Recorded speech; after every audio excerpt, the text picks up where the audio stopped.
Manao ny azafady indray miserana, manonona fialan-tsiny ampisainana. Tsy tokony hiteny aho fa natao hitenenana, tsy tompony fahaiza miresaka fa mbola pindrana. Ady vomanga nkiritsavoly izy ty ka ny voamasy sy no pitsirina, tonakafona n'alakely, avy hatrany teny ampifonana. Fandrosoana.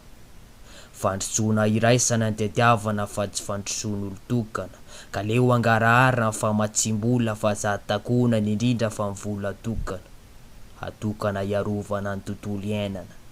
Ny hatsaran'ny tontolo iainana manko ny hatsaran'ny fiainana, tsy fiainanao rery fa moa ny taranaka ny aorina, ka tsy aleo ve mivola ampiasaina amin'izany mba hampina fa ny tontolo iainana mirindra manko mahasoa ny firenena.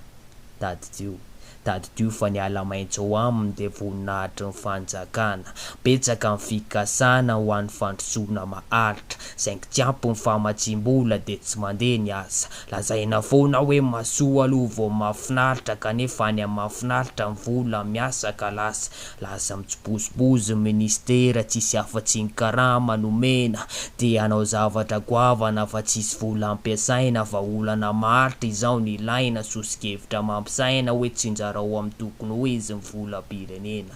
Tombotsoa iraisana ny jerena, tontolo iainana milamina nkendrena mba hirindra, satria ankoatra ny fianarana de iny koa ny lova tsara indrindra, ny fikojakojana ny tontolo iainana ohatra ny fahasalamana ihany. Izany hoe tsy de maika fa sarobidy, fa mbolo tsapanareo ndray androany hoe raha simba io vidina lafo ka zaka hidy.